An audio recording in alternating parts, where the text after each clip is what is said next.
Jalan mengikut Kristus bukanlah jalan yang selalu mudah untuk ditapaki. Apalagi ketika sebagai pengikut Kristus kita bersaksi tentang betapa luar biasanya Yesus dalam perjalanan kehidupan kita, tentang bagaimana karya penyelamatannya, tentang bagaimana berbagai hal baik dan penuh kasih yang menyertai hidup kita. Ketika kita mempersaksikannya di depan dan kepada semua orang, dan orang-orang yang belum mengenal Kristus selalu mengandung risiko. Itulah yang juga kita baca dalam kisah pelayanan Rasul Petrus dan Yohanes dalam Kisah Para Rasul 4 ayat 1 sampai 4. Saya bacakan seturut dengan terjemahan baru edisi kedua. Ketika Petrus dan Yohanes sedang berbicara kepada orang banyak, imam-imam dan kepala pengawal bait Allah serta orang-orang Saduki mendatangi mereka. Orang-orang itu sangat marah karena mereka mengajar orang banyak dan memberitakan bahwa dalam Yesus ada kebangkitan dari antara orang mati. Mereka menangkap kedua rasul itu dan menjebloskan mereka ke dalam tahanan sampai keesokan harinya karena hari telah malam. Namun, di antara orang yang mendengar ajaran itu, banyak yang menjadi percaya. Sehingga jumlah mereka menjadi kira-kira 5.000 orang laki-laki. Demikianlah sabda Tuhan.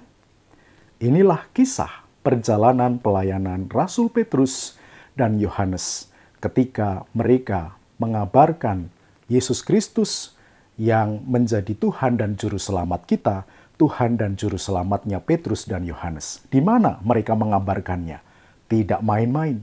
Mereka berkhotbah dan mengajar di serambi Salomo di Bait Allah. Bayangkan saudara, ini tentu membuat geram, marah para petinggi agama-agama Yahudi. Mereka takut ajaran tentang Yesus ini mempengaruhi banyak orang dan membuat banyak orang Yahudi akhirnya percaya kepada Yesus yang memang telah bangkit pada hari ketiga dan membangkitkan setiap orang yang percaya kepadanya.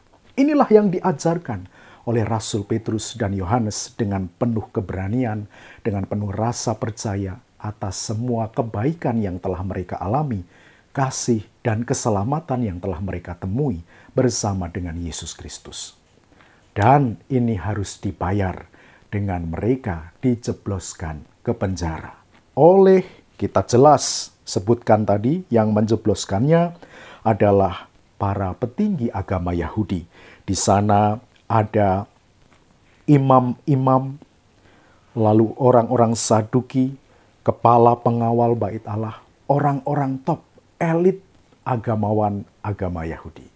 Mereka merasa terancam sebab yang diajarkan tentang Yesus Kristus oleh Rasul Petrus dan Rasul Yohanes ini membuat banyak orang kemudian menjadi percaya. Tetapi ada harga yang harus dibayar. Mereka dijebloskan ke dalam penjara, sebuah peristiwa yang tentu membuat kita sebagai manusia biasa mungkin mengalami kengerian, mungkin mengalami rasa takut ketika bersaksi tentang kebaikan Yesus yang menyelamatkan dunia dalam kehidupan kita. Tetapi ketika kita membaca kisah para rasul, rasul-rasul ini disertai dengan hikmat Allah. Mereka terus boleh ditopang dan ditolong dengan pertolongan dan topangan dari Tuhan sendiri. Maka kepada kita semua, saudara-saudara dan saya sebagai warga gereja, sebagai warga kerajaan Allah, sebagai orang yang percaya bahwa Yesus adalah Tuhan dan Juru Selamat, jangan pernah ragu, apalagi malu. Jangan pernah kita menjadi ragu, apalagi kita menutup diri tentang siapa Tuhan kita. Yesus Kristus, dialah penyelamat dunia.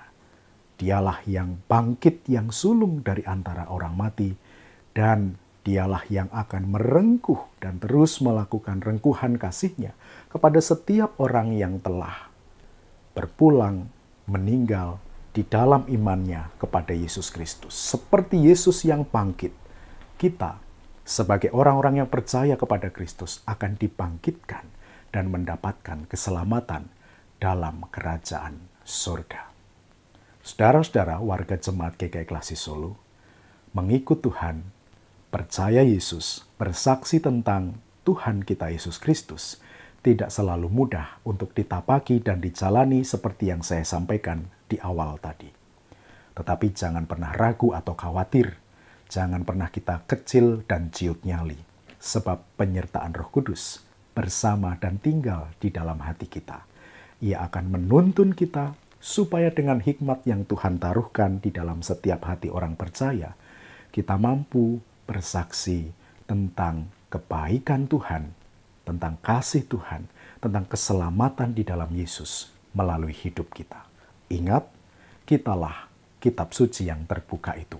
Kita dipanggil untuk melalui kehidupan kita.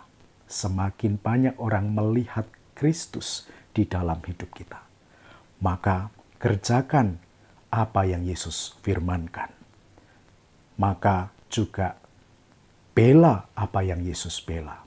Kasihi apa yang Yesus kasihi. Tangisi apa yang Yesus tangisi. Dengan semua cara Kristus melihat dunia itulah, kita mampu menjadi kitab suci yang terbuka. Sehingga semakin banyak orang melihat kebaikan Tuhan melalui karya sederhana hidup kita. Dan bukan tidak mungkin akan hadir di dalam kuasa Roh Kudus yang menolongnya orang-orang yang bertobat, percaya kepada Yesus, dan menerima Dia sebagai Tuhan dan Juru Selamat kita. Tuhan dan Juru Selamat mereka melalui kesaksian hidup kita. Jangan lelah menjadi saksi Tuhan, teruslah kabarkan keselamatan di dalam Tuhan kita Yesus Kristus. Tuhan menopang dan menolong kita menjadi pewarta dan saksi Injil Kristus. Amin. Sampai jumpa.